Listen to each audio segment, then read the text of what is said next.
What a decade it has been for the Philadelphia Eagles. From winning their first Lombardi trophy to the rise and dramatic fall of the Chip Kelly era, it has been full of bumps, bruises, surprises and disappointments, and of course, the fairy tale of dreams in 2017. We've seen the end of the Andy Reid era, the rise and fall of Chip Kelly, and the beginning of a new dawn under Doug Peterson. But what if you were to build an all-decade Eagles team? Just how good would it really look? I've seen this idea floated around a lot, and it was time to stir things up a little bit and do my own list. Now, I'm only going to ask 3 things of you for this video. First and foremost, leave your comments down below. What do you agree with? What do you disagree with? What are you mad at me for? And who would you have in your Eagles all-decade team? And as always, if you could hit that subscribe button, it would be massively appreciated. And the last thing you could do for me is have a happy new year as we get towards 2020. Let's start off with the man at the center of it all, the quarterback. And for me, there's only one logical option here. Sorry, Sam Bradford. I know, Nick Foles won a Super Bowl in absolutely miraculous circumstances, but his bigger picture, see the Rams and Jacksonville and even Kansas City, hasn't really been as fairy tale worthy. I know Foles has had some amazing times in Philadelphia, including that 27-2 season, but if I'm building a team, I want the best quarterback possible, and that man is Carson Wentz. The tail end of the McNabb era was nothing to write home about, and Carson Wentz has done more than show he's capable of carrying this franchise for the foreseeable future. With 250 passing yards on Sunday, he becomes the first Eagles QB in history to throw for 4,000 passing yards in a single season. Considering he's doing that by throwing passes to a group of inexperienced pass catchers without any real star power, and his current 26 to touchdown interception ratio becomes even more impressive. We can look at the MVP level campaign in 2017 if you're still not sold, but I think we can get everything we need to know from this year alone. Someone that stepped up in the face of adversity and rallied his team to crucial comebacks late in the fourth quarter, overcome anonymous sources within the locker room slandering his character, and still delivered some of the most mesmerizing QB play you'll ever see. That's my quarterback. On to running back, and again for me, there's only one option here. Miles Sanders may well be on his way to becoming Shady 2.0, but the real Slim Shady is who we're rolling with here. The human joystick spent 5 years with the Eagles, and during that time led all running backs in the NFL with 6,155 yards.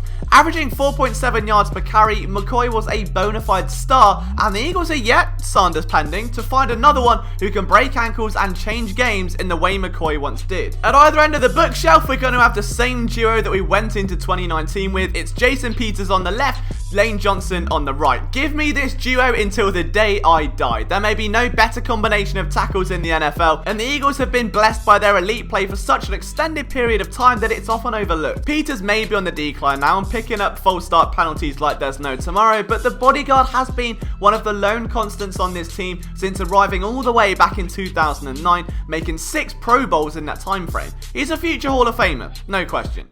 Lane Johnson, meanwhile, is the modern day prototype for a right tackle. We'll take the PED situations and let them slide for this one, because Johnson has been nothing short of elite when anchoring that right side over the last few years. Our offensive guards will be made up of Brandon Brooks and Evan Mathis, and oh how I miss Evan Mathis. He was a former journeyman who in his first season as an Eagle became a Pro Bowl caliber offensive guard. He made 2 Pro Bowl appearances during his 4-year tenure with the Birds and was named an All-Pro in 2013.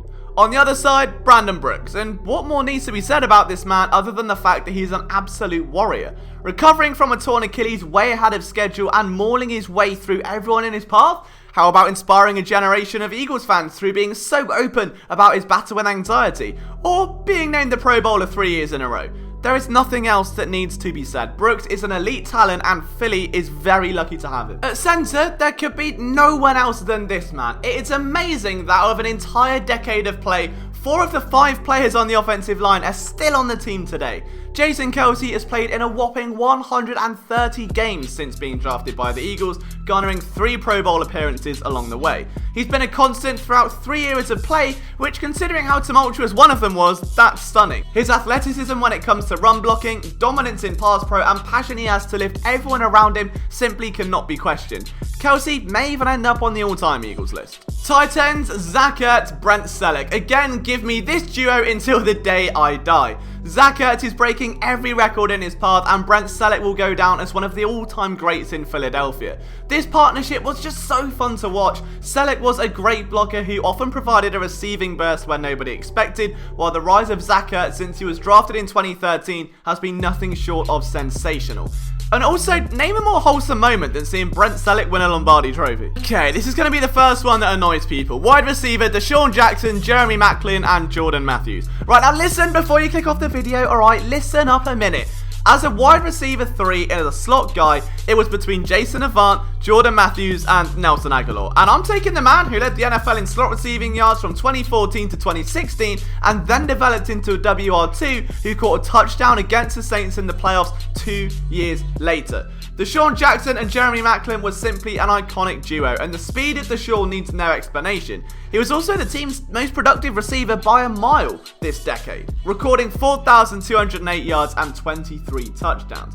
Maclin was one of the more underrated receivers of the decade and caught 287 passes for 3,998 yards and 32 touchdowns across 4 years with the Birds.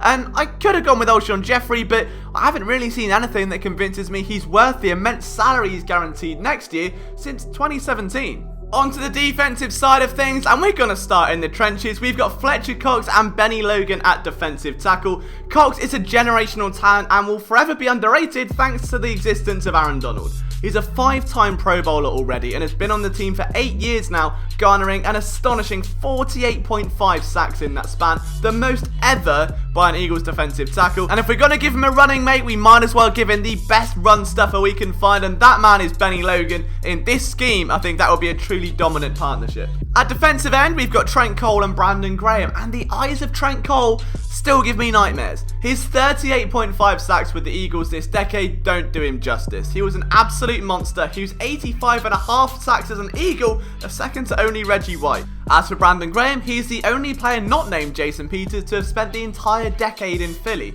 He's had some ups, he's had some downs, and a Super Bowl ring, and of course has 50 sacks to his name and one of the most infamous plays in franchise history. Featuring anyone else on this list would almost be criminal. At linebacker, we've got Connor Barwin, D'Amico Ryans, and Michael Kendricks. Now, Jordan Hicks almost made this list, but Simba only bounced to Mufasa, remember? And these three all had glowing stints in Philadelphia. D'Amico Ryans never made the Pro Bowl, but he was healthy and set the tone for the defense. A real leader on the field, Mufasa was a stout run defender and a great force over the middle. Connor Barwin needs no introduction really. 14.5 sacks in 2014? Sounds good. That should be enough to get him on the team alone. Forget the fact that he survived a positional switch and ruthlessness as a blitzer. Barwin was a player synonymous with everything Philadelphia stood for. As for Michael Kendricks, he manned the outside linebacker spot for around 5 years or so and enjoyed one of the best preseason statements in recent memory. "We stand, Michael. We stand. Just don't let him loose with your money." He also had 14 sacks, 3 picks, 6 forced fumbles, and helped the Eagles win a ring. Cornerbacks genuinely hurt my head this decade. This was a nightmare, and I know there's going to be debate. I've seen some lists have Jalen Mills in, which I wasn't really comfortable in doing, so here's what I've got. I went with Asante Samuel, Brandon Boykin, and Patrick Robinson, and it still hurts my head. Despite playing 25 games for the Eagles out of a 10-year window which we're examining, the man was an incredible talent and a certified Hall of Famer. His 23 interceptions during 3 years, one of those just outside of the decade mark, would be a blessing to a defense that produces less turnovers than a closed down bakery. Samuel is a 3-time Pro Bowler and easily makes this list. Brandon Boykin, 17 passes defense in a single season, 6 picks the year before. Sign me up. It was such a shame to see his career cut short, but oh, what could have been. Boykin easily makes the cut here.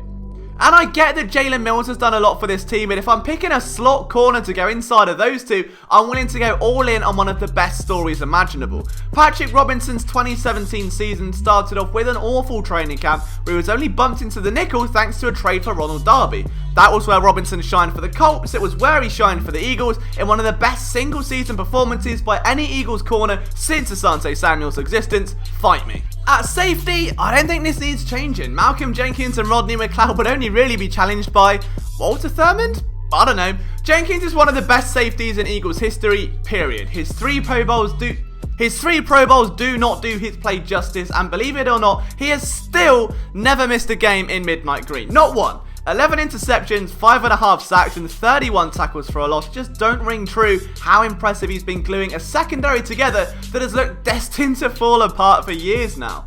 And McLeod will never get the praise he deserves. He started 2018 off so sensually, it's horrible that an injury ruined it. But he's been about as stable as you could ask since joining the secondary in 2016, and of course had a fantastic outing in Super Bowl 52. And finally, our special teamers, Jake Elliott, Cameron Johnston, and John Dorenbos. And I know this one's going to cause a little bit of unrest. The Eagles have a franchise kicker. This is not a drill. The iconic 61-yard winner against the Giants, a dazzling Super Bowl, and the hottest start to a season by any kicker in Eagles history have earned Elliott a new deal and a place in this list.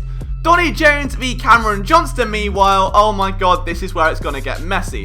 One pulls on your heartstrings, the other plunges punts inside the 20, saving the Eagles from utter embarrassment on a weekly basis.